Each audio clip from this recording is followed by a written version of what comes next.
আসসালামু আলাইকুম সম্মানিত দেশবাসী, আপনারা দেখতে পাচ্ছেন এই মুহূর্তে রোগী দেখছেন বাংলাদেশ গণস্বাস্থ্য হোমিওর একাধিকবার ক্যান্সার চিকিৎসায় জাতীয় ও স্বর্ণপদকপ্রাপ্ত ক্যান্সার স্পেশালিস্ট অধ্যক্ষ ডাক্তার এস.এম. সরওয়ার স্যার।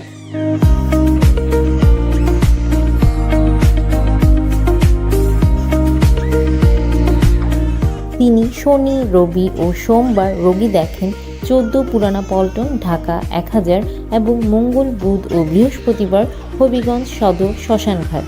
যে কোনো তথ্যের জন্য, পরামর্শের জন্য অথবা সিরিয়ালের জন্য যোগাযোগ করুন।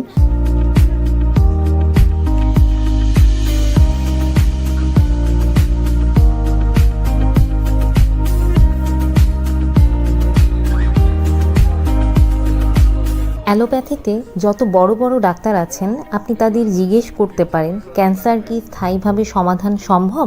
তারা বলবেন না, আমরা সাময়িক চিকিৎসা দিয়ে থাকি, তবে ক্যান্সার হলে মৃত্যু হবে, এটাই স্বাভাবিক। কিন্তু আমাদের ডাক্তার এস.এম. সরওয়ার স্যার বলে থাকেন ক্যান্সার হলে আনসার নেই, এই কথার কোনো ভিত্তি নেই। ক্যান্সার সম্পূর্ণরূপে সুস্থ হয়।